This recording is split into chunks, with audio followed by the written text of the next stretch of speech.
Hi, I'm ஆர்ஓசிகேஒய் rakhi.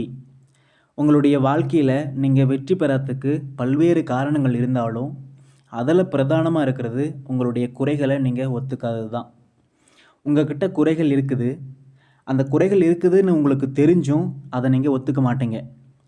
ஏன்னா அந்த குறைகளை ஒத்துக்கினா தானே அந்த குறைகளை களையிறதுக்கான முயற்சி பண்ணுவீங்க. அப்படி முயற்சி எடுக்காததுனால அந்த குறைகள் உங்களுடைய வெற்றியை மட்டுப்படுத்துது. முதல்ல நீங்கள் உங்களுடைய குறைகளை ஒத்துக்கணும். அடுத்தவங்க முன்னாடி நம்ம ஒத்துக்கிறோமே, அடுத்தவங்க என்ன நினைப்பாங்க, நம்மளை கேலி பண்ணுவாங்க, கிண்டல் பண்ணுவாங்க அப்படின்னு எந்தவித தயக்கமும் காட்டாமல் உங்களுடைய குறைகளை நீங்கள் ஒத்துக்கணும். அதே போல் அந்த குறைகளை மறைக்கிறதுக்கு எந்த விதமான முயற்சியும் நீங்கள் எடுக்கக்கூடாது. ஏன்னா ஒவ்வொரு மனிதனுக்கும் தனிப்பட்ட குறைகள் இருக்கிறது இயல்பு தான். தவறுகள் செய்கிறதும் இயல்பு தான். அதை பற்றின புரிதல் உங்களுக்கு ஏற்பட்ட உடனே அதை நீக்கிக்கிறதுக்கு நீங்கள் முயற்சி செய்யணும். அதுதான் ஒரு மனிதனுக்கு அழகு. இதுதான் நம்மையும் மிருகங்களையும் வித்தியாசப்படுத்தி காட்டுது. ஒரு மிருகம் தவறு செஞ்சால் அந்த தவறை திருத்திக்கிறதுக்கு முயற்சி பண்ணாது. அதே மனிதன் ஒரு தவறு செஞ்சால் அதை திருத்திக்கிறதுக்கான முயற்சி பண்ணணும். அதுதான் மனிதனுக்கு அழகு. இந்த வித்தியாசம்தான் நம்மளை பிரித்து காட்டுது. ஸோ அந்த குறைகளை பற்றி உங்களுக்கு எப்போ அந்த பிரக்ஞை அப்படின்றது வருதோ அப்போ அடுத்தவங்க உங்களை குறைவாக மதிப்பீடு செய்வாங்க அப்படின்னு நினைக்காம அந்த குறைகளை களையிறதுக்கான முயற்சியை நீங்கள் மேற்கொள்ளணும். அப்படி நீங்கள் நினச்சிட்டா போதும், எப்போவுமே உண்மை நிலை உங்களுக்கு எப்படி இருக்குதோ அதுக்கு குறைவாக தான் நீங்கள் மதிப்பீடு செய்யப்படுவீங்க. அதுதான் உங்களுக்கு நல்லதும் கூட. இப்போ உங்கள்கிட்ட ஒரு திறமை இருக்குதுன்னா அந்த திறமை இருக்கட்டும், அந்த திறமை இல்லாத மாதிரி உங்களை மதிப்பீடு செய்யட்டும் அடுத்தவங்க. ஆனால் அதுக்கான அந்த திறமையை பயன்படுத்துறதுக்கான சரியான தருணங்கள் வரும்போது அந்த திறமையை நீங்கள் சரியாக பயன்படுத்தணும். அதாவது நான் என்ன இங்கே மீன் பண்ண வரேன்னா, நீங்கள் முட்டாளாக நடிக்கணும், அறிவாளியாக செயல்படணும். முட்டாள் மாதிரி எதுவுமே தெரியாத மாதிரி நீங்கள் நடந்துக்கணும். ஆனால் அந்தந்த தருணங்கள் வரும்போது அந்தந்த வேலையை கனக்கச்சிதமாக நீங்கள் முடிக்கணும், அறிவாளித்தனமாக இருக்கணும்.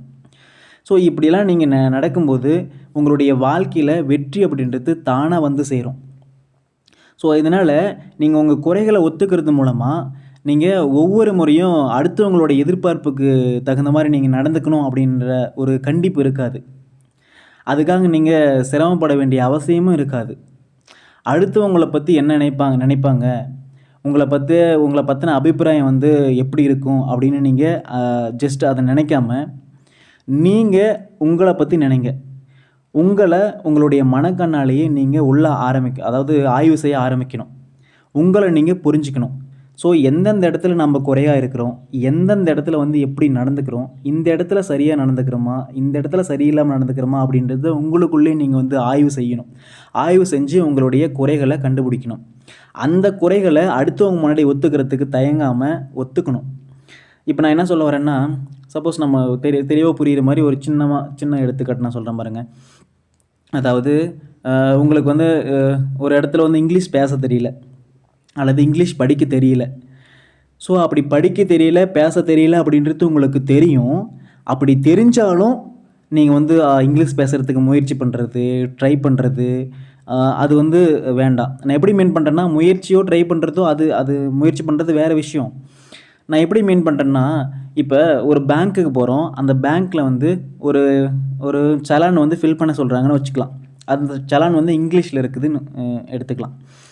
அந்த இங்கிலீஷில் இருக்கிறது உங்களுக்கு ஃபில் பண்ண தெரியாதுன்னா, அண்ணா ஐயா இது எனக்கு ஃபில் பண்ண தெரியாது, தெரிஞ்சவங்ககிட்ட யாராவது கொடுங்க, ஏதாவது தப்பு பண்ணிட்டா அது நல்லா இருக்காது, நீங்கள் அடுத்தவங்ககிட்ட தெரிஞ்சவங்ககிட்ட ஏதாவது கொடுத்து நீங்கள் ஃபில் பண்ணிக்கங்க அப்படின்னு சொல்லலாம்.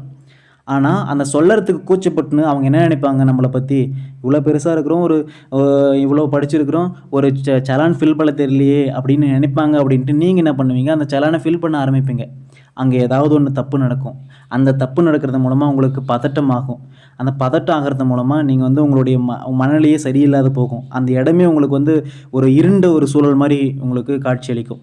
இந்த மாதிரி இல்லாமல் ஜஸ்ட்டு தெரியாது அப்படின்றத தெரியாதுன்னு ஒத்துக்குங்க. இதுதான் நான் இந்த இடத்துல நான் குறையாக நடந்துக்கிறேன் அப்படின்றத ஏற்றுக்கோங்க. ஏற்றுக்கிட்டு அதை நீங்கள் களைய முயற்சி பண்ணுங்கள். இந்த குறைகளை வந்து நீங்கள் உங்கள் கிட்டேருந்து நீக்கிக்கிறதுக்கு முயற்சி பண்ணும்போதே நீங்கள் வெற்றியாளராக மாறிட்டீங்க அப்படின்றது தான் அர்த்தம். ஸோ இங்கே நான் ஒன்று மட்டும்தான் மீன் பண்ண வரேன்.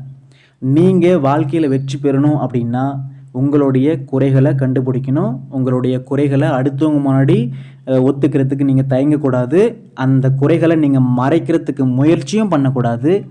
அந்த குறைகளை பற்றி உங்களுக்கு தெரிஞ்ச உடனே நீங்கள் அதை உங்கள் கிட்டேருந்து நீக்கிக்கிறதுக்கான முயற்சியை எடுக்கணும்.